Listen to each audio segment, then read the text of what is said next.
68,5%. Ini publik tidak setuju pilkada dipilih oleh DPRD dari 81,2% yang menyatakan puas terhadap Pak Prabowo. Jangan kemudian karena merasa sudah dipilih, ya, apalagi kemudian merasa bahwa dipilih dengan legitimasi yang kuat, ya, kemudian seenaknya gitu ya membuat kebijakan. Di satu sisi juga ada stereotip dari masyarakat bahwa pajak ini sendiri itu juga nggak jelas kemana juntrungannya. Artinya 21 tahun loh kita masyarakat kita terbiasa untuk memilih langsung kepala daerah. Ya. Kemudian tiba-tiba hak itu diambil, ya, ini kan jadi problem gitu ya. Jadi walaupun demokrasi kita ini mahal, lebih mahal lagi kalau hak rakyat dihilangkan kan gitu. Ya, lu setuju Sob ini kemunduran demokrasi, Pak? Iya, setuju. Bahkan sangat setuju ya. Ini kemunduran, kemudian juga keruntuhan demokrasi kalau ini terjadi ya. Bukan hanya mundur tapi runtuh. Berarti bangunan yang dibangun ini benar-benar roboh semua.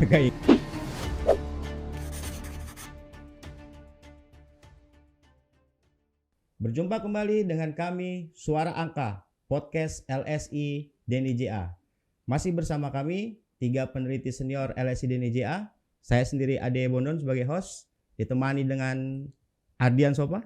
Assalamualaikum warahmatullahi wabarakatuh. Kemudian juga dengan Bro Aji Alfarabi. Assalamualaikum. Waalaikumsalam warahmatullahi wabarakatuh. Oke, untuk kalian yang suka dengan acara ini, sekali lagi saya ingatkan, silakan di-share, di-like, kemudian di-subscribe. Oke bro, kali ini kita mau bahas soal Pati ya. Lagi rame nih Pati. Jadi kemarin rame-rame demo ya, demo besar di Pati. Awal mulanya itu ada kenaikan tarif PBB sebesar 250% ya. Kemudian juga kondisi ini diperparah ketika masyarakat protes terhadap bupatinya. Kenapa ada kenaikan PBB 250%? Tapi yang terjadi, komunikasi politik bupati justru seolah-olah menantang. Ada komunikasi politik yang salah di situ. Jadi masyarakat jangankan 5.000 kalau nggak salah waktu itu, 50.000 silakan untuk protes. Nah menurut lu berdua ini pencetusnya itu kenaikan PBB-nya itu atau karena komunikasi politik sang bupati atau justru berkaitan dua-duanya? Nah menurut lu gimana? Lu dulu Sob. Iya. Pertama ini memang 2 kegiatan yang nggak bisa dilepaskan sebenarnya ya. Okay. Jadi memang kejadian di Pati kemudian juga terakhir kan menyebar kemana-mana ya. Ini kalau nggak salah tadi itu ada 2 daerah. Meskipun juga di Patinya sendiri relatif sudah selesai katakanlah seperti itu ya. Karena memang rencana demo tanggal 25 itu kan sementara itu ditangguhkan katanya. Meskipun kita juga belum tahu. Karena memang dalam opini publik ini kan juga dinamisasi isu ini juga terus berkembang sebenarnya. Per hari ini bisa jadi misalnya digagalkan, tetapi sampai dengan nanti tentu ini juga masih bisa terbuka peluang-peluang untuk yang lain. Tetapi kita pahami bahwa awalnya ini kan memang daripada penerapan PBB ini ya. Dan memang penerapan 250% itu bukan suatu hal yang sederhana. Sederhana dalam artian begini, orang ketika naik 1%, 2% itu juga sudah berteriak gitu ya. Apalagi ini naik 250%. Ya, ditambah kondisinya kayak begini. Nah, pertama hal yang ini jadi kenaikan yang luar biasa. Jadi bukan dilihat hanya sebagai kenaikan, tapi kenaikan yang berkali-kali lipat kan. 250% itu satu. Kemudian yang kedua betul ketika misalnya kita kaitkan dengan konteks daripada masyarakat Pati itu sendiri, itu kan sekarang ini bukan hanya di Pati, tapi juga di berbagai daerah masyarakat kan di survei kemarin itu 2 hal yang masih menjadi pertimbangan mereka utama ya masalahnya ya. Masalah ekonomi, terutama masalah ekonomi mikro, rumah tangga mereka. Kemudian yang kedua juga masalah lapangan pekerjaan. Nah dengan adanya kenaikan pajak yang luar biasa besar, tentu ini juga semakin melukai hati masyarakat. Jadi di satu sisi masyarakat juga lagi susah dalam tanda kutip, kemudian tiba-tiba juga dinaikkan. Padahal di satu sisi juga ada stereotip dari masyarakat bahwa pajak ini sendiri itu juga nggak jelas kemana juntrungannya, sehingga berkali-kali lipat beban yang diterima oleh masyarakat pada akhirnya ya. Jadi bukan hanya secara keuangan, tapi juga secara psikologis dalam artian masyarakat juga menerima ini sebagai masalah. Kemudian yang ketiga juga dari sisi keadaan masyarakat yang belum juga dalam kondisi yang baik-baik saja. Kalau misal dalam kondisi baik-baik aja mungkin nggak seperti ini. Terlebih juga ini juga mungkin juga orang bilang bahwa kan tidak hanya di Pati aja yang naik, tapi kok hanya Pati yang katakanlah misalnya bergejolak. Nah, ini juga harus dipahami bahwa setiap daerah itu juga punya kekhususan dan bukan berarti juga keadaan di Pati ini juga tidak terjadi di daerah lain. Dan ini Pati bisa menjadi sebuah awalan untuk daerah-daerah lain. Karena ya kalau misalnya di Pati sendiri, selain misalnya tadi kebijakan 250% itu juga terlihat daripada respon yang dilakukan oleh si kepala daerahnya ya. Jadi kalau misalnya kita ada dua sistem berpikir, balik lagi di CIM paradoks itu sebenarnya di benak masyarakat atau di benak orang itu ketika mau berpikir dia seringkali ada CIM itu kan simpanse ya, dan ketika dia pertama kali menerima itu sebenarnya simpansenya yang menerima itu baru dia bisa berpikir terhadap rasionalitas. Nah, apa yang dilakukan oleh kepala daerah dengan bilang bahwa dia menantang dan sebagainya, padahal satu sisi masyarakat juga dalam keadaan emosi yang tinggi, ini pada akhirnya bertemu lah. Dan kemudian pada akhirnya saling membuktikan siapa yang benar. Masyarakat merasa ditantang, kemudian Pak Bupati di awalnya juga merasa bahwa dia sudah berada dalam jalur yang benar, tapi pada akhirnya ini bertemu dengan keadaan ini berdua, dan pada akhirnya sekarang ya alhamdulillahnya sudah agak mulai meredup ya. Tetapi ini sebagai sebuah catatan kebijakan publik tentu juga tidak bisa serta-merta langsung diturunkan begitu saja ya, bahwa harus ada pengkajian, kemudian juga turun masyarakat, kemudian juga melihat kondisi masyarakat. Jadi nilai-nilai empati yang harus dimunculkan, bukan hanya kecepatan, bukan hanya misalnya intuitif, tapi juga harus secara sistematis, kemudian juga empati ketika mau melakukan sebuah kebijakan untuk masyarakat. Oke, jangan cepat naik cepat turun untuk kebijakan. Oke, lu Ji gimana Ji? Iya, kalau sederhana bro, ini apinya itu adalah kebijakan kenaikan BBM. Apinya ya, kenaikan PBB. Ya, 250% ya. Berapapun jumlahnya, tapi ada faktor kebijakan. Nah, tapi komunikasi bupati ini ibarat bensin aja. Jadi ketika bensin dikasih ke api ya makin besar apinya ya. Jadi ini masalah kebijakan dan komunikasi sekaligus ya. Kalau kita bicara soal kebijakan, memang ini kebijakan yang bagi masyarakat di Pati ya, ataupun masyarakat di tempat lain, karena ini kebijakan yang langsung menyentuh ya kehidupan sehari-hari ya, karena menyangkut spending yang harus dikeluarkan oleh rakyat ya. Itu naik kan dari sebelumnya sekian persen menjadi naik 250%, tentunya memberatkan ya. Nah, jadi memang kebijakan yang sifatnya kebijakan ekonomi, dan kita tahu semua ya, misalnya kalau secara nasional kadangkala kebijakan misalnya kenaikan BBM itu kan memicu reaksi juga, orang protes karena beban hidupnya bertambah ya. Jadi kebijakan yang kemudian membuat beban hidup masyarakat makin sulit, ini kan pasti memicu perasaan atau sikap protes. Ya, tapi kadangkala protes itu kan nggak tersalurkan, ya. Nah, ini memang terfasilitasi sebetulnya protesnya, ya, atau komplainnya, ya, penolakannya, resistensi dari masyarakat. Nah, yang kedua memang bensinnya adalah komunikasi seorang bupati, ya, karena komunikasi seorang bupati ini kan menunjukkan ada sikap arogansi di situ, ya kan dia menantang pendemo kan, kalau bisa bawa 50.000 saya akan tantang gitu ya, Anda bawa dan saya nggak akan merubah kebijakan itu ya. Nah, jadi ada faktor komunikasi. Tapi memang anehnya bro, kenapa ya? Ini memang kadang seorang pemimpin, makanya kalau dalam komunikasi, ketika ada masalah, seorang pemimpin itu nggak boleh berhadapan langsung ya, yang secara spontan begitu ke masyarakat gitu. Ini kan spontan dia ketemu masyarakat di apa namanya di waktu demo, ya. Mungkin juga emosi langsung menjawab gitu kan. Ini kan komunikasi yang sebetulnya kalau dalam praktek pemerintahan ya, maupun misalnya kita sebagai konsultan misalnya, kan seorang bupati itu dalam komunikasi publiknya dia kan harus di monitoring ya, harus dibimbing ya, dibantu ya, bahkan doorstep wartawan pun itu ya, betul, apalagi isu-isu yang sensitif ya. Jadi ini memang mungkin ya satu spontanitas yang seketika waktu itu yang memang akhirnya memicu juga. Karena pernyataan itu kan terkesan bahwa arogan, menantang gitu, dia meremehkan publik gitu ya, bahwa ini adalah kebijakan yang ya artinya masyarakat nggak perlu protes lah, ini adalah kebijakan pemerintah ya.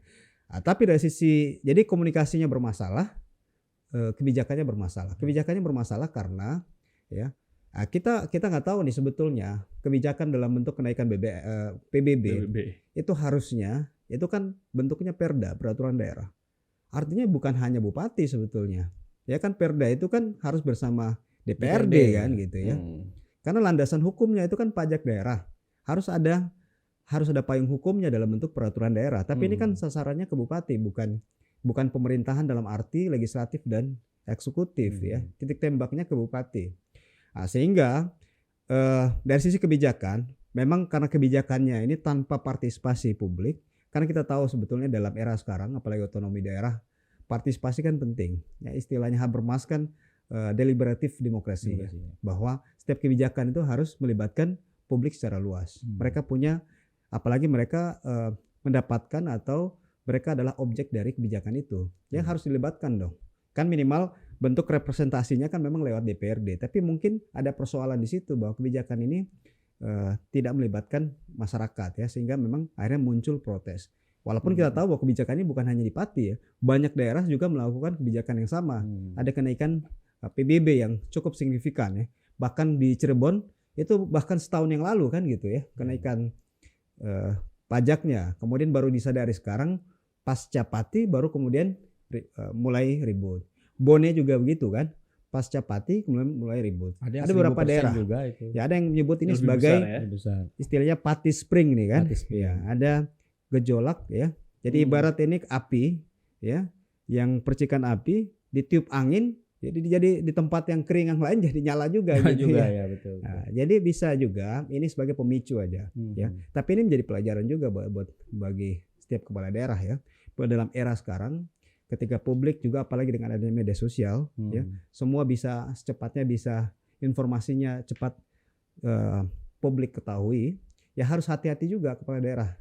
Jangan kemudian karena merasa sudah dipilih ya, apalagi kemudian merasa bahwa dipilih dengan legitimasi yang kuat ya, kemudian seenaknya gitu ya membuat kebijakan tanpa melibatkan publik.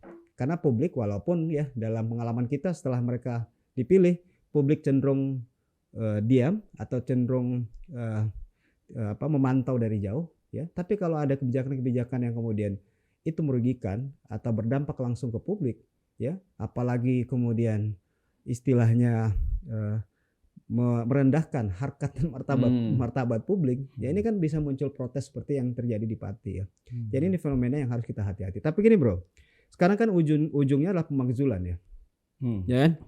Pemakzulan dari masyarakat dan itu kemudian dia difasilitasi oleh DPRD. Nah, ini memang belum clear juga nih. Gue belum temukan juga beritanya. Ini apakah dia kalau diatur perda ya DPRD juga bermasalah. Tanggung jawab juga ya. Tanggung jawab juga dong. Kan bukan hanya eksekutifnya kan. Nah, jadi DPRD kemudian membuat hak angket pemakzulan ya. Ini problemnya apakah kemudian kasus seperti ini walaupun memang viral dan apa yang disampaikan bupati itu bermasalah secara etika ya. Ya, tapi apakah ini sampai berujung pemakzulan?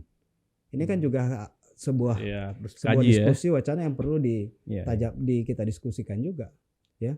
Karena pemakzulan kan banyak faktor ya, kalau itu pelanggaran hukum ya dan lain-lain memang bisa berujung pemakzulan. Tapi jangan sampai kemudian ini juga ya kita tahu bahwa walaupun kita nggak bilang bahwa ini ada konteks politiknya ya, bahwa protes yang dilakukan oleh masyarakat Pati itu mungkin adalah protes yang terjadi secara natural ya. Tapi kan mereka nggak bisa mengontrol pemain lain gitu ya, orang yang bisa memanfaatkan situasi itu ya. Mungkin politisi di sana dan lain-lain ya. Jadi ini memang harus artinya harus secara jernih dilihat ya oleh masyarakat Pati sendiri ya. Ketika ini kemudian sampai ke ujungnya sampai ke pemakzulan ya, karena ini kan sebetulnya pemicunya adalah komunikasi dari seorang bupati ya, karena komunikasi salah ucap seorang bupati itu kan ya harus diuji secara hukum apakah itu kemudian pelanggar hukum atau tidak. Oke. Berkaitan dengan pemimpin arogan tadi ya. Kalau misalnya kita kaitkan ya, ada yang menarik di pernyataan dari pakar hukum tata negara Bivitri Susanti ya. Ini kalau kita kutip di tulisannya di Kompas. Jadi judulnya ini Pati dan tentang pemimpin arogan. Jadi tulisan itu mengaitkan kejadian di Pati dengan wacana pilkada tidak langsung. Jadi pilkada yang diwakilkan oleh DPRD ini. Nah kalau disimpulkan secara sederhana, jadi bupati-pati aja yang dipilih langsung oleh masyarakat ya. Ketika dia arogan, kemudian juga tidak sesuai dengan keinginan masyarakat membuat kebijakan, ini masyarakat yang bisa protes ke pemimpinnya langsung, yang akhirnya difasilitasi oleh DPRD melalui hak angket. Nah ini pemimpin yang dipilih langsung aja bisa kayak begini gitu loh. Apalagi misalnya pemilih yang diwakilkan oleh DPRD. Apakah nanti tidak terjadi konsolidasi elit jika ada masalah-masalah seperti ini terjadi lagi gitu. Nah menurut lu berdua kayak gimana nih? Lu Sob? Enggak. Jadi memang ini menjadi sebuah hal yang perlu kita uji ya, premisnya ya. Apakah memang ketika nanti ini dipilih oleh DPRD, katakanlah misalnya berubah sistemnya dipilih DPRD, apakah bisa yang tadi Bro katakan itu ya, sesuai dengan tadi mengutip daripada hukum tata negara, ahli hukum tata negara, bahwa ini akan semakin susah dimintai pertanggungjawabannya. Yeah. Dan memang harusnya idealnya seperti itu ya, karena nantinya itu si kepala daerah yang terpilih ketika misalnya dipilih DPRD tentu pertanggungjawabannya lagi bukan lagi ke rakyat, tetapi kepada ya orang yang menentukan dia, yang menentukan dia pada akhirnya orang-orang yang ada di DPRD itu berarti kan, yang pada akhirnya juga ini merupakan ya kumpulan daripada elit-elit yang ada, yang merupakan penarik kedaulatan dari rakyat. Padahal dalam sistem demokrasi kedaulatan itu kan nggak bisa dialihkan sebenarnya. Apa yang diwakilkan itu sebenarnya bukan kedaulatannya diwakilkan kepada rakyat, tetapi lebih kepada kepentingan yang diwakilkan kepada orang-orang ini. Tetapi hak memilih itu memang harus tetap ada di masyarakat. Sehingga kalau misalnya tiba-tiba berubah jadi DPRD yang memilih, itu tentu mengurangi daripada kedaulatan rakyat yang diterima itu. Dan juga lagi-lagi bahwa ke depan ini kan sebenarnya kenapa misalnya dulu kita kan ingat sendiri bahwa pemilihan langsung itu baru dari tahun 2004 ya, 2004. Pasca kita ada reformasi, dan itu berarti kan sebuah amanat reformasi bahwa orang mempunyai hak kedaulatan untuk menentukan calon pemimpinnya sendiri, dan itu yang luar biasa dinikmati oleh masyarakat Indonesia. Dan itu juga sudah dilihat sebagai hak ya, hak daripada masyarakat Indonesia, dan tanggung jawab pada akhirnya daripada kepala daerah itu juga bertanggung jawab terhadap masyarakatnya. Jadi apa-apa yang dia sampaikan tentu juga nyambung juga ke masyarakat. Dan kita juga bisa tahu sendiri bahwa ketika program kerja itu juga berdasarkan masyarakat misalnya kan. Dia membangun A, dia membangun B, namun C yang pada akhirnya adalah di masyarakat. Nah kita bayangkan ketika nanti dipilih oleh DPRD, tentu yang menjadi dalam tanda kutip tuannya mereka bukan lagi rakyat. Tetapi perwakilan yang ada di sini dan kepentingannya pun berbeda. Dan dengan alasan misalnya efisiensi dan sebagainya, kita tentu bisa berargumen di balik itu semua. Tetapi nilai poin utamanya itu adalah ketika di DPRD ada pencabutan daripada kedaulatan rakyat yang diambil. Satu. Kemudian yang kedua, ini juga ingin mengenai mengenai arogansi daripada si kepala daerah yang dibilang tadi itu ya. Mungkin tadi juga disampaikan oleh Bro Aji bahwa dia mungkin ya langsung respon ya, langsung respon sehingga memang sisi emosional dia yang meningkat ya. Meskipun kalau misalnya kita amati ya apa yang dilakukan oleh dia itu juga tidak menyalahi aturan. Dalam artian ya memang pajak juga bisa dinaikkan sampai dengan segitu ya. Bahkan tadi ada daerah-daerah yang lebih dari situ ya. Sehingga dalam konteks ini apa yang dia lakukan sebenarnya dalam konteks hukum yang ada. Tetapi memang beda daya pandang ya, bahwa dia secara sistematis kemudian analitis menyampaikan itu benar, tetapi dalam konteks empatinya itu yang mungkin agak kurang ya, sehingga dia menerapkan itu dalam kondisi masyarakat yang tidak baik-baik saja, sehingga masyarakat punya respon yang ya pada akhirnya ditantang penuh balik tantang. Ya, secara itu. Aturan mungkin nggak masalah, tapi secara sosiologis dan psikologis masyarakat ini yang bermasalah sebetulnya. Secara empatik ya, nilai dari empatiknya dia yang kira-kira perlu dipertajam lagi mungkin ke masyarakat. Padahal kalau misalnya kita lihat dia ini kan dia baru pertama kali sebenarnya menjadi bupati ya. Dia baru terpilih 2004 sampai 2029 nanti, dan sebelumnya ya Pak Sudewo ini anggota DPR RI, anggota DPR RI 2 periode, dan ya dia memahami sebenarnya psikologi masyarakat yang ada. Tinggal memang kan mungkin juga berbeda antara dia di legislatif kemudian di eksekutif, kemudian tadi itu yang Bro Aji sampaikan, dia langsung berhadapan dengan emosi daripada masyarakat, kemudian juga dia muncul secara emosi. Sehingga memang tadi penting bahwa ada second layer, katakanlah orang yang tidak harus langsung ke dia berbicara mengenai kebijakan ini, baru nantilah dia yang terakhir katakanlah ketika ada salah dan sebagainya memutuskan. Kan kalau misalnya di corporate atau di apa di negara juga sekarang kan ada juru bicara dan lain sebagainya kan. Itu fungsinya adalah ketika dia salah itu ada yang mengkoreksi. Yang mengkoreksi siapa? Misalnya presiden. Nah, dalam konteks di daerah itu juga harusnya ada juga yang berbicara mewakili bupati misalnya ya. Sehingga ketika misalnya ada salah-salah, ya bupati yang membenarkan itu sehingga memang permasalahan tidak melebar. Jadi sisi komunikasi juga mungkin bisa dibahas dari situnya. Oke. Ya. Itu gimana sih? Soal arogansi tadi ya. Artinya sistem pemilihan kan. Pemilihan. Artinya kalau kita lihat dari persis yang disampaikan sama siapa Bu Bivitri Susanti ya, pakar hukum ya. Iya, pakar hukum bahwa yang dipilih secara langsung saja itu bisa searogan itu ya. Apalagi dipilih oleh DPRD ya.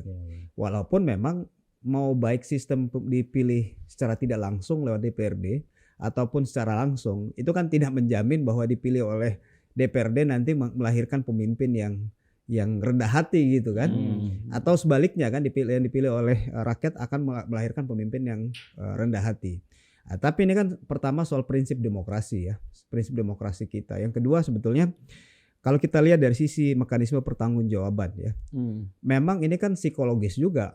Kalau seorang kepala daerah, ini kan pengalaman kita, apalagi kita sudah cukup jauh terlibat pengalaman kita dalam berbagai pilkada ya. Kalau kepala daerah dipilih oleh rakyat secara langsung, itu kan secara moral ya atau secara psikologis dia merasa punya tanggung jawab terhadap masyarakat yang memilih dia kan gitu. Ya. Misalnya kita banyak sekali kasus kejadian di berbagai pengalaman kita. Kan ketika kampanye seorang calon kepala daerah, ketika dia masuk misalnya satu kabupaten ya, dia masuk satu kecamatan, yang kecamatan ini mungkin selama 5 tahun gak pernah diperhatikan oleh pemerintah daerah sebelumnya. Dia punya keinginan untuk masuk situ gitu. Kan pasti yang dijanjikan adalah bagaimana kemudian membangun daerah itu. Ya. Membangun daerah itu. Dia datang sehingga ketika kemudian menyampaikan apa yang menjadi programnya dan masyarakat situ sepakat dan akhirnya memilihnya, itu kan semacam ada kontrak sosial atau kontrak politik antara masyarakat walaupun tidak bersifat formal ya, antara masyarakat dengan pemimpin yang dipilih. Tanggung jawab dia juga ada ketika dia terpilih ya. Dia kemudian akan memprioritaskan program-program yang masuk ke daerah-daerah yang pernah dia janjikan atau daerah-daerah yang yang dia menang gitu ya. Kan banyak kasus juga. Ya. Contoh misalnya dulu ya, ini kasusnya almarhum ya, sudah meninggal nih. Lama banget Bapak, yang baru nggak ada. Iya, almarhum belum lama meninggal. Oh, belum lama. Mantan Bupati Morotai. Iya. Siapa? Beni Laos. Yang meninggal, yang mendiang ya. Istrinya terpilih sebagai gubernur ya. Dalam kampanye ya, waktu itu kita sempat mengikuti ya. Dalam kampanye dia menjanjikan ya, mana daerah atau desa yang menang, maka ya programnya juga diprioritaskan gitu. Misalnya program MCK dan seterusnya. Ini kan sebetulnya bagus sebetulnya, walau artinya kan ada transaksi, tapi transaksi dalam bentuk program positif ya. Positif ya. Jadi masyarakat kan kemudian merasa oh iya betul. Ini dia ketika terpilih ya, ada sesuatu yang bisa kita harapkan karena ada janji yang dia sampaikan dan ada janji yang dia harus tunaikan gitu ya. Dan kita bisa memegang janji itu ya. Tapi kalau dalam proses dipilih oleh DPRD kan proses ini nggak ada. Ya, ini kan hanya diwakili oleh anggota DPRD. Nah, ini baru kita bicara soal satu sisi aja manfaat benefit dari seorang kepala daerah yang dipilih langsung oleh rakyat gitu ya. Nah, belum lagi dari sisi pertanggungjawaban, dia nggak merasa kok bertanggung jawab terhadap masyarakat. Jadi buat kebijakan seenaknya dia aja, ya. Misalnya masyarakat yang protes-protes, misalnya demo kayak kemarin kasus Pati, ya. Mungkin bagi dia, bukan dia juga kita bertanggung jawab, bukan ke dia gitu.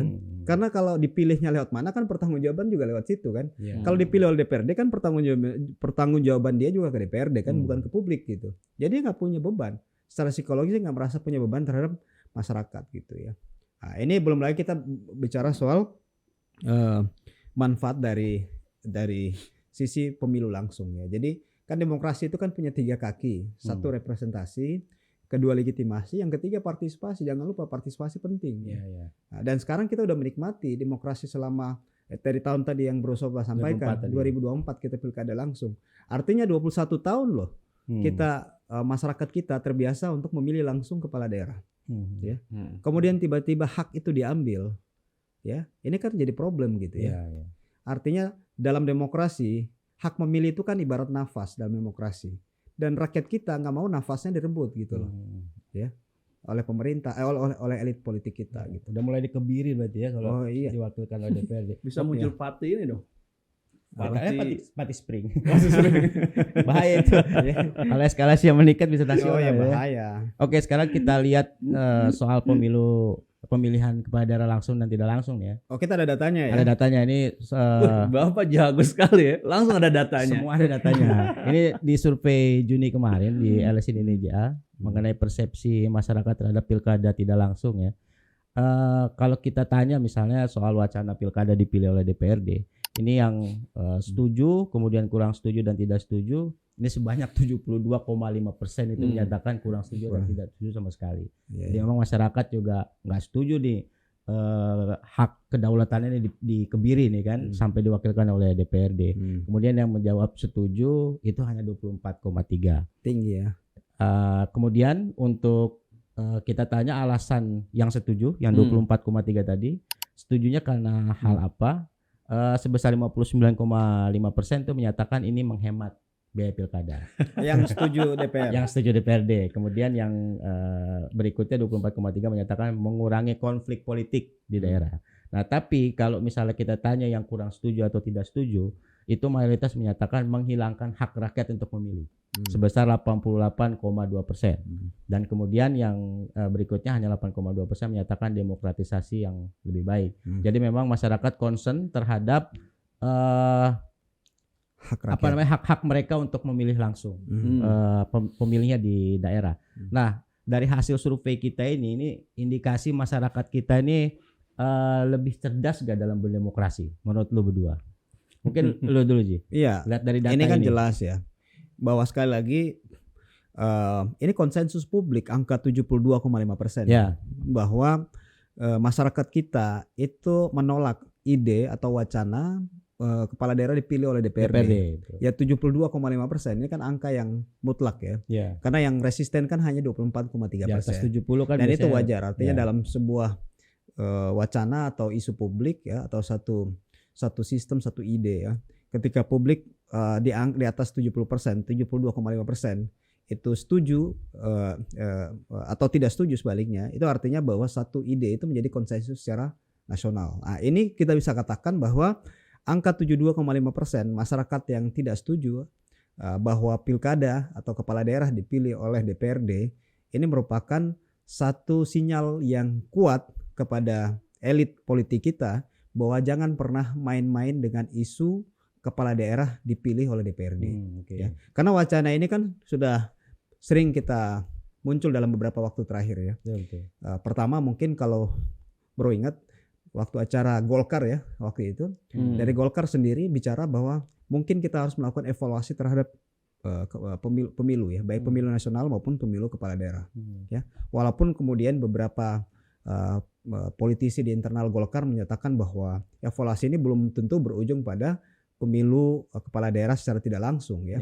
Tapi kan publik menaruh kecurigaan bahwa jangan-jangan elit ini ya ingin mengembalikan pemilu kepala daerah ke DPRD. Itu artinya bahwa kepala daerah dikontrol oleh partai politik kan, karena partai politik yang kemudian memilih kepala daerah melalui DPRD. Ya. Begitupun misalnya PKB beberapa waktu lalu Caimin juga ngomong hal yang sama, bahwa mungkin kita bisa berpikir kembali bahwa kepala daerah bisa dipilih oleh DPRD. Ya, nah, ini jelas ya kepada elit nasional, kepada partai politik ya, bahwa kepada presiden juga ya, karena jangan lupa presiden adalah hasil dari produk pemilu langsung gitu. Jadi kalau orang yang jadi ketika pemimpin dilahirkan dari produk pemilihan langsung harusnya juga pro terhadap pemilu langsung ya, karena dengan adanya pemilu langsung maka itu ruang yang kemudian yang ia manfaatkan, yang dia nikmati gitu. Jangan kemudian setelah dinikmati nggak mau lagi orang lain menikmati itu kan ya. kemudian membuat merubah sistem ya. Jadi angka 72,5% ini bro jelas bahwa ini persetujuan yang sangat mayoritas di publik kita, dan kalau kita lihat alasannya sekali lagi bahwa ini soal hak memilih. Tadi yang kita sampaikan ya bahwa 88,2% menyatakan bahwa ini hak memilih. Ya. Jadi walaupun demokrasi kita ini mahal, lebih mahal lagi kalau hak rakyat dihilangkan kan gitu. Ya, betul. Dalam logika demokrasi kita ya, karena itu konsekuensinya lebih panjang, lebih mahal gitu ya. Ya tadi soal kebijakan publik yang akhirnya bisa sewenang-wenang ya, tanpa melibatkan masyarakat karena dianggap bahwa masyarakat kita ya udah nggak perlu dilibatkan ya, sehingga apa yang menjadi kebutuhan masyarakat, kebutuhan daerah itu nggak bisa menjadi satu kewajiban bagi pemerintah daerah untuk melaksanakan karena dia nggak merasa punya tanggung jawab terhadap masyarakat. Nah, jadi ini mengkonfirmasi bahwa sekali lagi apa yang sudah berjalan selama 21 tahun ini masyarakat merasa bahwa inilah sistem yang tepat, sistem yang sesuai dengan bangsa kita. Bahkan kalau bisa dibilang ini sudah menjadi norma demokrasi kita, bahwa pilkada langsung atau pemilu langsung, baik memilih kepala daerah, memilih kepala negara, memilih anggota DPR, itu sudah menjadi identitas politik bangsa Indonesia. Ya, ya. Sudah jadi kekhasan berarti ya. Nggak boleh dicabut berarti kalau begitu ya. Kalau dicabut bisa 70% lebih soalnya. 70%. Hilang. Dan juga jangan lupa bahwa 72,5% ini kita surveikan bulan Juni ya. Yang mana ini sebenarnya juga katakanlah misalnya isu ini itu juga udah di-endorse sama tadi partai besar misalnya kan. Di sana ada Golkar. Kemudian juga ada tokoh luar biasa. Pak Prabowo juga seakan-akan men-endorse. Jadi sebenarnya 72,5 itu bayangkan bahwa itu udah di-endorse. Jadi kalau misalnya nggak ada endorse satu partai kemudian Pak Prabowo, mungkin angkanya lebih besar. Nah kalau di tracking bisa naik lagi nih berarti. Nah itu nantinya juga kalau misalnya tracking juga tentu membuktikan. Tetapi catatannya adalah resistensi publik itu ternyata juga besar. Karena kalau misalnya memang resistensi publik nggak besar, harusnya ketika di-endorse oleh Pak Prabowo atau bahkan misalnya oleh partai besar misalnya Golkar, kemudian juga partai-partai lain, tentu angkanya nggak sebesar ini. Tapi ini udah di-endorse tapi masih di angka 72,5. Sehingga betul gue sepakat tadi bahwa ini udah menjadi identitas Indonesia, bahkan kemewahan yang dipunyai oleh masyarakat Indonesia. Oke lah misalnya negara lain juga sama, ada sistem demokrasi tapi kan nggak bisa milih langsung misalnya dan lain sebagainya ya, itu satu. Bahwa ini kemewahan 72,5%. Kemudian yang kedua, kalau misal dilihat daripada menghemat biaya pilkada. Ini juga apa yang diterima publik kan menghemat biaya pilkada juga kan ketika dia ingin menolak pemilihan langsung. Ini juga sama logikanya yang dibangun oleh pemerintah. Oleh yang disampaikan kemarin Pak Prabowo misalnya, termasuk Partai Golkar misalnya ya, bahwa ini untuk menghemat pilkada termasuk juga efisiensi. Tapi kalau misalnya kita lihat daripada angka berapa sih sebenarnya penyelenggaraan pilkada ini atau dengan seluruh hal-halnya itu kan sebenarnya kalau misalnya dilihat dari 2024 itu sekitar 71 triliun. Angka yang besar. Tetapi kalau misalnya dibandingkan dengan APBD kita di angka 3.000 triliun, itu kan sekitar 2-3% aja, Pak. Jakatnya aja tuh. Jakatnya aja itu istilahnya kan. Sehingga betul bahwa ini tantangannya akan lebih besar atau mudaratnya akan lebih besar ketika dianggap bahwa ini akan diambil hak daripada memilih untuk memilih diambil oleh DPRD dengan mempertaruhkan tadi itu hemat biaya yang ternyata kalau misalnya dilihat daripada APBD cuma sekitar 2-3% aja Pak.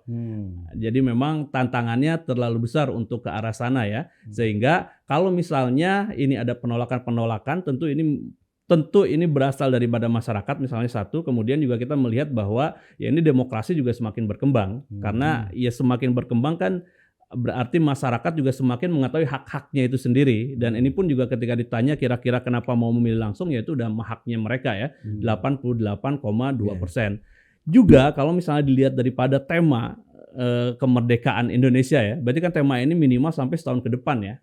Misalnya rakyat bersatu berdaulat, ya pada akhirnya berdaulat, dan kalau misalnya ini diambil tentu ya tidak berdaulat lagi misalnya kan rakyat. Dan jangan lupa juga ada isu ini kan 2014 telah muncul, bahkan sudah mau putus keputusan ya. Zamannya PSB itu. Zaman PSB di akhir-akhir itu ya. Dan kalau misalnya kita amati ya awal-awal seakan-akan mulus-mulus saja, tapi ternyata begitu besar tantangan daripada publik menentang hal ini, sehingga mungkinlah pada waktu itu Pak SBY dianggap sebagai dalam tanda kutip pengkhianat demokrasi dan sebagainya. Ya pada akhirnya Pak SBY berbesar hati untuk melihat bahwa memang ya ini jati diri Indonesia mungkin ya, kita beda dengan yang lain-lain, demokrasinya demokrasi langsung dan kemewahan buat masyarakat, akhirnya ya alhamdulillah masih bisa memilih langsung. Gue sambung dari poinnya Bro Sopa tadi. Pertama soal elit ya. Elit sebetulnya mereka sadar bahwa resistensi publik sangat besar terkait isu ini. Dan ini kan terbukti juga survei kita 72,5% tadi kan yang tidak setuju pilkada oleh DPRD ya. Yang kedua kita punya contoh di tahun 2014 itu. Dulu kita ingat tagar Shame on You SBY kan ya, yang begitu masif di media sosial, dan akhirnya SBY kemudian mengubah sikapnya kan, mengembalikan pilkada secara langsung ya. Nah, kemudian kalau kita lihat salah satu alasan, jadi kalau kita lihat sekarang memang alasan yang kemudian paling dominan disampaikan kan soal hemat biaya. Ya hemat biaya ini bukan hanya hemat biaya calon, memang seorang calon kan menghabiskan dana yang memang cukup besar juga sebetulnya ya, untuk uang saksi, uang kampanye ya, belum lagi uang partai ya, uang yang lain, belum lagi anggaran penyelenggaraan pilkada. Tapi gue sepakat sama Bro Sopa tadi, kan hak politik itu sama kayak hak yang lain juga ya, artinya bahwa masyarakat hak itu juga kan harus difasilitasi, harus dialokasi juga anggarannya untuk agar publik kita itu haknya tertunaikan. Kan hak politik itu bagian dari hak asasi manusia. Ketika dia punya kebebasan untuk memilih siapa yang harus memimpin dia kan gitu ya. Jadi kalau kita bicara demokrasi ya itu harga yang harus kita bayar dalam dengan sistem yang kita pilih, dan buktinya masyarakat kita menikmati ini kok. Masyarakat kita senang, setuju dengan nilai atau value yang tadi yang mungkin gue sebut sebagai menjadi identitas nasional kita gitu ya.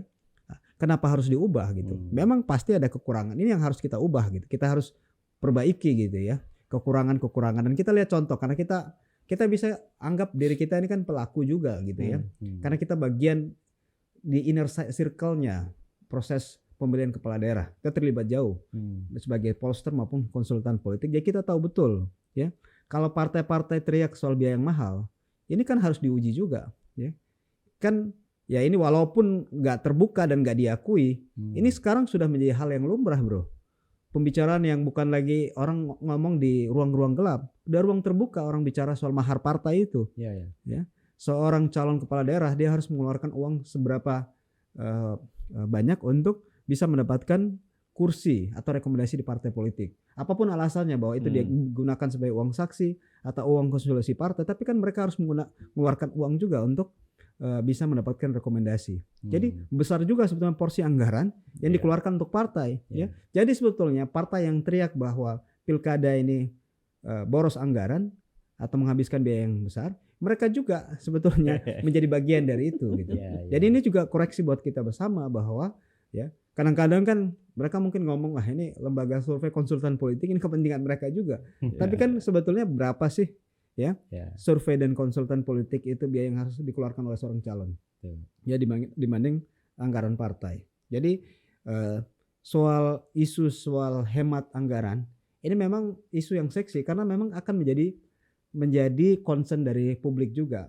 Kan sama kayak kasus IKN kemarin, kita bicara soal IKN kan publik juga concern soal isu anggaran, karena sebetulnya yang diharapkan publik ya, kalau memang kita komparasi bahwa anggaran ini bisa digunakan untuk misalnya uang sekolah, uang kesehatan, ya memang pasti ada apa namanya bisa dikonversikan ke sana gitu. Tapi ini kan hal yang berbeda. Ini hak politik yang memang harus difasilitasi ya. Kalau pemimpin dipilih bukan pemimpin yang punya secara ikatan psikologis ke publik ya, maka anggaran tadi juga nggak punya dampak juga ke masyarakat gitu. Iya kan, walaupun besar anggaran dari daerah itu muternya di DPR. Oh iya gitu loh. Jadi ya betul bahwa publik bukan hanya cerdas bro. Tadi kan lo tanya ini apakah publik cerdas? Bukan hanya cerdas. Publik kita tuh udah punya pengalaman real. Jadi ini nggak bisa 20 tahun ya. Ya udah 21 tahun sampai ke 2025. Jadi udah nggak bisa dibilang bahwa ini lebih baik. Memang harus diperbaiki penegakan hukum. ketika pemilu segala macam kita punya pengalaman semua ya. Tapi bukan berarti kemudian ibarat kalau sekolah mahal, sekolahnya dibubarkan gitu kan. Iya, Ya. Ini biayanya mahal, itu yang harus dicari solusinya. Betul. Soal money politik misalnya. Ini kan juga jadi soal bahwa money politik banyak masyarakat akhirnya terbiasa soal money politik. Ya money politik ini juga konsekuensi dari politisi kita yang tidak menepati janjinya kan gitu. Iya. Jadi akhirnya masyarakat berpikir daripada nanti dia makan dia omongan, makan mendingan omongan, uang deh. ya 5 tahun lagi, 2 tahun lagi ternyata dia tidak direalisasi ya. Mungkin sesuatu yang real aja yang dia dapat dari sekarang. Jadi ini problem yang harus diselesaikan secara sama-sama. Ada yang bilang daripada dijanjiin makan roti, mending makan singkong hari ini. Betul. Lebih jelas Lebih kan jelas, daripada dijanjikan yang enak tapi nggak dapat apa-apa Nggak gitu apa-apa. kan. Oke. Nah, jadi jangan sampai kemudian kita hanya memindahkan ya. Ini kan yang ditakutkan orang ya, dugaan orang, kekhawatiran dari money politik yang beredar di bawah di luar ruang menjadi money politik di dalam ruangan gitu kan. Ya, dipilih oleh DPRD. Iya, iya. Oke, tadi sempat disinggung ya soal pernyataan Pak Prabowo ya, yang seolah-olah ini kayaknya emang arahnya dukung juga nih ke arah pemilu tidak langsung ya.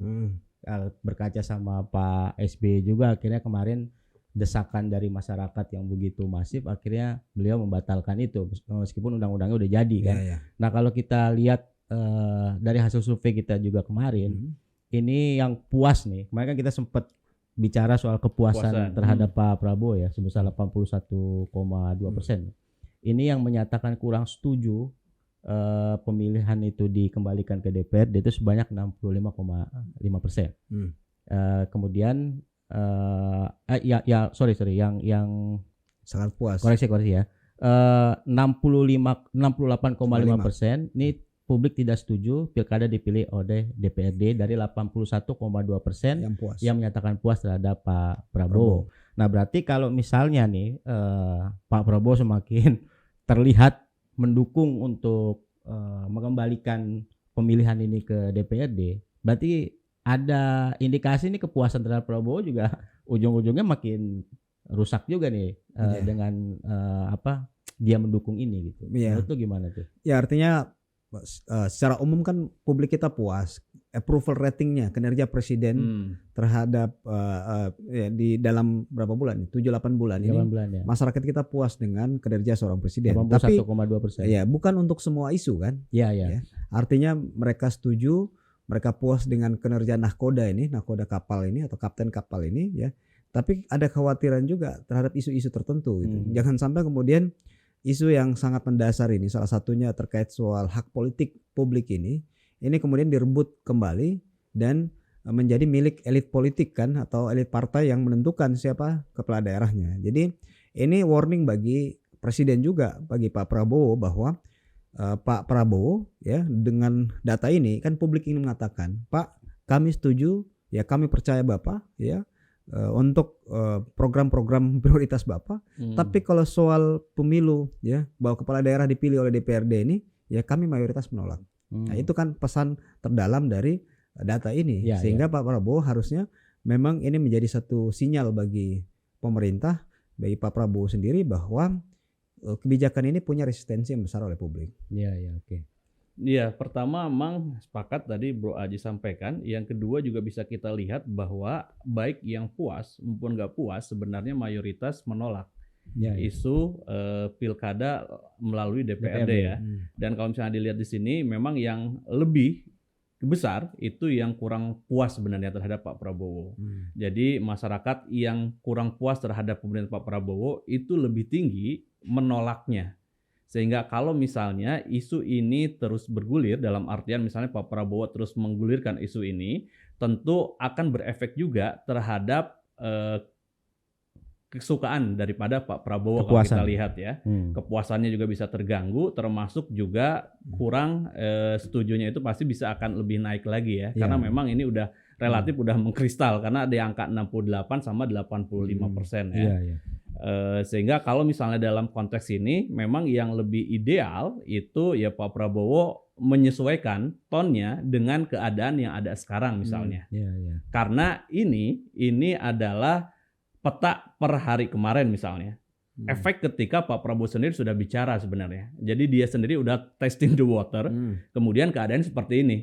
Nah memang ya sebagai pemimpin seringkali memang harus mengambil resiko misalnya. Tetapi kalau dilihat dari angka ini, resiko yang dia ambil dengan tetap memperjuangkan pemilihan lewat DPRD sepertinya terlalu besar. Terlalu beresiko juga. Karena kalau misalnya kita ingat ucapan Machiavelli, nah dia bilang itu kita lebih baik ditakuti daripada dicintai. Jika tidak bisa keduanya. Tetapi kita jangan sampai dibenci, bro. Jadi kalau di Machiavelli itu yang paling tinggi itu jangan sampai dibenci buat masyarakat, sehingga muncul retorika-retorika yang ada. Jadi kalaupun misalnya Pak Prabowo tetap melaksanakan katakanlah keinginannya dia ini, tentu dia harus dengan retorika-retorika yang lebih dahsyat lagi. Karena sejauh ini apa yang disampaikan itu ternyata juga di masyarakat penolakannya begitu besar. Ini kan ibarat pepatah itu, nila setitik rusak susu sebelanga itu kan. Jangan sampai isu soal hak politik ini ya, approval rating Pak Prabowo ya 81,2% ya kemarin yang kita survei kita, ini kemudian menjadi minus ya di mata publik karena isu ini. Ini kan termasuk isu yang punya resistensi publik besar. Ya, sebaiknya Pak Presiden Pak Prabowo fokus pada isu-isu yang lain ya, program-program prioritas yang lain yang kemudian menjadi program prioritas Pak Prabowo dibanding kemudian mengurusi isu yang punya resistensi begitu besar di publik gitu ya. Jadi jangan main api lah Pak Prabowo. Udah baik, udah bagus sebenarnya. Ini berkaitan lagi dengan alasan, gue tertarik sama alasannya tadi soal apa namanya mahalnya biaya pemilihan langsung. Jadi kalau misalnya kita lihat ya, pemilihan langsung ini kan sebetulnya tadi udah dibilang juga sama Bro Sopa, dari postur APBN sebetulnya juga nggak besar-besar banget gitu loh, nggak besar-besar banget. Nah di sini ada peran partai politik juga sebetulnya. Kalau misalnya mayoritas parlemen nggak setuju juga kan sebetulnya nggak jadi nih. Betul. Kalau misalnya Pak Prabowo tetap maksa mau tidak langsung, kalau partai politiknya juga nggak setuju kan juga nggak jadi nih barang kan begitu. Nah perlu dikritisi juga soal partai politik nih. Kenapa dia memaksakan kalau misalnya pemilihan kepala daerahnya harus melalui DPRD? Ya kita tahu anggota DPRD kan pasti orang-orang partai politik ya. Padahal pemilihan langsung pun sebetulnya peran partai ini udah besar juga. Karena yang dipilih sama masyarakat itu kan harus yang diusung oleh partai. Betul. Kecuali memang yang independen. Tapi kan independen susah juga nih buat menang kan. Dalam sejarah pemilihan langsung kan independen ini agak susah juga menangnya gitu. Nah, sebetulnya mereka sudah punya sudah punya peran di situ. Kemudian juga kalau soal tadi lu singgung mahar politik, ini udah jadi rahasia umum lah. Ya udah dapat banyak juga lah di situ kan partai politik. Meskipun dari beberapa daerah itu belum juga ada kabupaten, ada kota, jumlahnya 500 lebih. Belum sekarang provinsi misalnya ada 38. Tuh kalau dikali-kali berapa tuh kan? Betul. Jumlahnya juga kan enggak 1.000-2.000 ini. Kita kan satu daerah bukan hanya satu calon yang datang ketemu sama partai. Partai. Lebih dari satu calon juga kan. Nah, itulah ini kita udah jadi rahasia umum ya. Jadi partai ini ya melek sedikit lah soal ini gitu kan. Peran dia juga kan tidak berkurang di pemilihan langsung gitu. Kenapa juga akhirnya seolah-olah nih kayak setuju juga nih ada pemilihan langsung. Nah tapi dari alasan soal mahalnya biaya pemilihan tadi, ini lu lebih setuju ini untuk mengatasi atau menjadi solusi biaya mahal pemilihan langsung, atau menjadi kemunduran demokrasi sebetulnya? Pemilihan yang diwacanakan kembali lagi ke DPRD ini. Ya yang jelas kemunduran demokrasi ya. Kalau kita balik lagi ke pemilu oleh DPRD ya, ini udah jauh nih kita melangkah nih, berapa kilometer nih perjalanan kita nih kan sebagai dalam demokrasi kita 21 tahun gitu. Tiba-tiba kemudian tadi hak rakyat direbut kembali. Nah ini kan jadi problem ya. Dan itu kan jelas dalam survei kita terkonfirmasi secara empiris bahwa publik kita menolak karena merasa bahwa hak memilih itu jangan dicabut ya. Tadi kan yang kita sebut sebagai karena sudah menjadi norma, semacam norma demokrasi langsung kita, value-nya bahwa kita ini demokrasi langsung, ya itu menjadi identitas kita sebagai bangsa, bahwa di Indonesia ya kepala daerah, kepala negara, anggota DPR itu dipilih secara langsung oleh publik. Ya walaupun mahal, tapi itu konsekuensi yang harus kita jalani gitu ya. kalaupun ada kekurangan, itu yang harus dibenahi oleh kita secara bersama-sama. Sistem yang dibenahi ya. Ya sistem yang harus dibenahi. Terus gini bro, kalau lu singgung tadi yang soal partai ini menarik karena ini kan partai-partai kalau kita bicara soal agenda setting ya secara teori ya, ini kan bisa juga upaya untuk testing the water kan. Ya. Dilempar dulu isunya nih, dilihat nanti reaksi publiknya seperti apa. Maksud gue kita jangan fokus ke Prabowo juga kan. Iya, tapi testing partai juga. Dan partai-partai ini kan juga mereka ya sebetulnya kan banyak berkelik juga sebetulnya nanti ya. Bahwa ketika ini kemudian penolakannya besar, nanti kan mereka ikut arus juga sebetulnya. Arus baliknya kan mereka ikut. Gak ada yang mau telat ketinggalan arus kan. Ya pasti baliknya juga cepat kalau partai itu ya. Jadi mereka testing the water, kalau ini penolakannya besar, ya mereka nggak lanjut gitu ya. Nah, jadi kenapa sebetulnya ada sebagian partai yang mendorong ini ya? Ya ini kan sebetulnya kepentingan kelompok kalau kita lihat ya. Kalau mau jujur, ini kelompok kecil di partai saja sebetulnya. Kelompok kecil yang sebetulnya menikmati akses terhadap kekuasaan di partai itu. Karena orang yang nggak punya akses terhadap kekuasaan di partai itu sebenarnya cenderung untuk melihat bahwa pemilu langsung itu lebih baik. Karena mereka punya peluang untuk bertarung di situ. Ya. Jadi ini sebetulnya nanti akan menguatkan istilahnya elitisme dan oligarki di partai. Kalau kemudian dipilih oleh DPRD. Jadi semua orang nggak punya kesempatan yang sama juga sebetulnya. Walaupun kita tahu bahwa pemilu langsung dengan rekomendasi partai juga nggak ada kesempatan yang sama juga. Tapi minimal kan partai-partai melihat siapa calon yang punya rating yang bagus di publik. Ya. Jadi ada variabel lain, ada indikator lain yang kemudian bisa mengurangi kuatnya dominasi oligarki partai. Tapi kalau dipilih oleh DPRD, maka orang yang punya akses terhadap kekuasaan di partai itu punya kans yang lebih besar. Ya. Jadi ini akan membentuk satu, jadi memang yang punya kepentingan di partai itu adalah gak banyak juga sebetulnya, tapi kelompok-kelompok kecil aja di partai. Gak ada lagi berarti. Iya. Jadi ini testing the water aja. Dan gue yakin sebetulnya partai-partai ini harusnya ya jangan main api juga lah sama kayak Pak Presiden tadi. Ini udah resistensi publik besar. Jangan lupa kasus shame on you Pak SBY waktu itu. Ini bisa terulang lagi ya dengan kasus yang sama kalau kemudian balik lagi ke wacana itu. Apalagi MK sudah memutuskan ya dalam putusan Mahkamah Konstitusi bahwa pemilu kepala daerah itu secara langsung loh kalau kita baca putusan MK itu ya. Walaupun waktunya dipisahkan, itu yang jadi perdebatan kan waktu karena ada durasi 2 tahun itu ya. Tapi kan substansinya adalah gubernur dan bupati dipilih secara langsung. Oke. Lo setuju Sob? Ini kemunduran demokrasi Sob? Iya setuju, bahkan sangat setuju ya. Ini kemunduran kemudian juga keruntuhan demokrasi kalau ini terjadi ya. Bukan hanya mundur tapi runtuh. Berarti bangunan yang dibangun ini benar-benar roboh semua. Kayak IKN tuh ya. Kayak IKN belum ya. Jadi memang pertama kita melihat bahwa ini kan sebenarnya ketika bicara pemilihan langsung itu kan kedaulatan. Balik lagi tadi sebenarnya tema kita sebenarnya kedaulatan ya. Dan memang kedaulatan itu nggak bisa diambil sebenarnya. Ketika diambil tentu pertentangannya lebih kuat. Satu. Kemudian yang kedua juga kita melihat dari sisi ekonomi juga menarik sebenarnya. Bahwa ketika ada pilkada langsung itu kan secara ekonomi masyarakat juga hidup ya. UMKM juga jalan misalnya kan. Kemudian juga sisi ekonomi yang lain-lain juga berjalan ya. Bahwa dia ada kampanye, dia bisa menguji calon, dia bisa mengetahui jajanan-jajanan yang ada di sekitarnya juga. Jadi semuanya hidup sebenarnya secara ekonomi. Dan dia juga ada penelitian juga bahwa ketika ada pilkada itu secara ekonomi juga meningkat karena memang ada perputaran ya, orang uangnya itu tidak diam aja, itu juga penting untuk dilihat. Kemudian yang ketiga juga secara kita ini kan sebenarnya butuh hiburan ya, masyarakat Indonesia butuh hiburan bro, karena memang lagi sulit-sulitnya katakanlah seperti itu ya.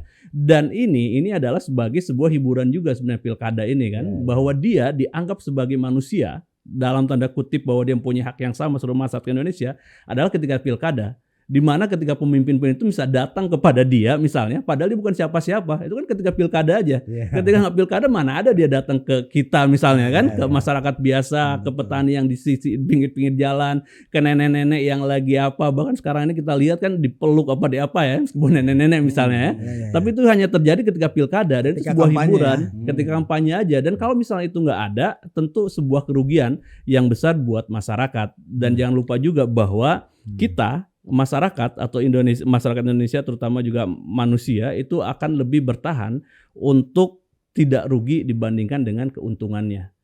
Jadi istilahnya kita akan lebih tersakiti ketika kehilangan uang 50.000 dibandingkan dengan kita mendapatkan 50.000. Nah, dalam konteks itu hak ini itu akan menjadi kehilangan. Jadi dalam istilah ilmiah itu loss aversion. Jadi kesakitan ketika kita lebih kehilangan dibandingkan dengan kita mendapatkan manfaatnya. Dan konteks ini bakal lagi bahwa ini sebuah keruntuhan demokrasi ketika memang ini bisa dipilih lagi oleh DPRD. Oke, terakhir mungkin sedikit aja.